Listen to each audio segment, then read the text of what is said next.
Sumi cooking ব্লগসে আপনাদের সবাইকে স্বাগতম। আজকে আমি আপনাদের সাথে শেয়ার করব মজাদার একটি অরেঞ্জ আইসক্রিম রেসিপি। তো বাচ্চাদের অনেক প্রিয় একটা জিনিস যেটা হলো আইসক্রিম। আর বাজারের কেমিক্যাল দেওয়া আইসক্রিম না খেয়ে এইভাবে ঘরে বানিয়ে আইসক্রিম খেতে পারেন এবং বাচ্চাদেরকে খাওয়াতে পারেন। তো এই অরেঞ্জ আইসক্রিমটা আমি কিভাবে বানাই খুব সহজ এবং ইজিভাবে দেখাবো। তো চলুন কিভাবে বানাই দেখে নিই।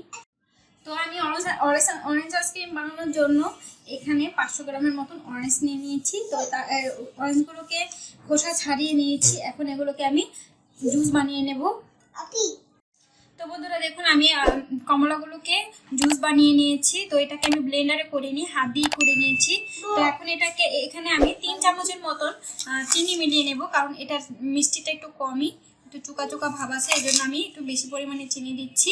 আপনারা আপনাদের স্বাদ অনুযায়ী চিনিটা অ্যাড করবেন। আর আমার বাচ্চারা এখনই অস্থির হয়ে গেছে আইসক্রিম বানানো দেখে। তো দেখুন, আমি এই জুসগুলোর সাথে 4 চামচ পরিমাণে চিনি অ্যাড করে নিয়েছি, কারণ এটাতে একটু টকটক ভাব আছে, এই জন্য আমি চিনিটা অ্যাড করে নিয়েছি। আপনারা আপনার স্বাদ মতন চিনিটা অ্যাড করে নিতে পারেন। তো এখন আমি এগুলোকে একটা আইসক্রিমের মোল্ডে সেট করে নেব। কোনো ধরনের ঝামেলা ছাড়াই, চুলার ঝামেলা ছাড়াই করে নিতে পারেন ঝটপট এই আইসক্রিমটা। তো আমি এখন এই মোল্ডগুলোকে সেট করে নেব। আমি আমার মন মতন একটা মোল্ড নিয়ে নিচ্ছি। আপনাদের কাছে যদি ছিলেও কোনো মোল্ড থাকে সেটাতেও করে নিতে পারেন। তো আমি একে একে সবগুলোকে আইসক্রিম বানিয়ে নিচ্ছি মোল্ডে দিয়ে।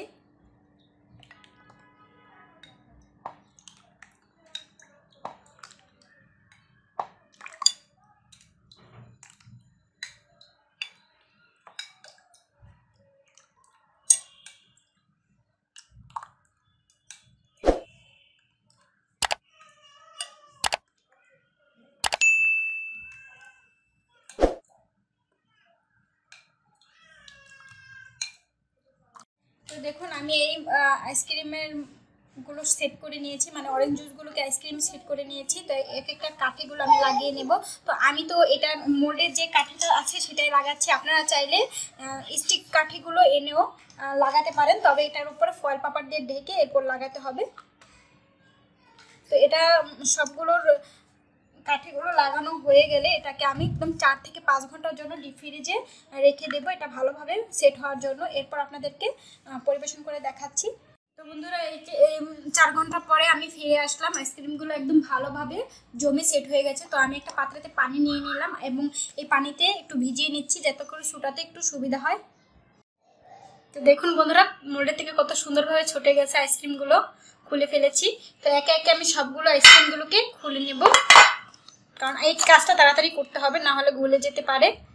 দেখুন দেখতে কতটা জুসি হয়েছে।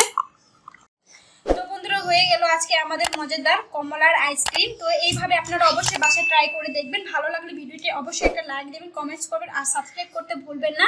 তো ভালো থাকুন, সুস্থ থাকুন। পরবর্তী ভিডিও আসা আগ পর্যন্ত আল্লাহ হাফিজ।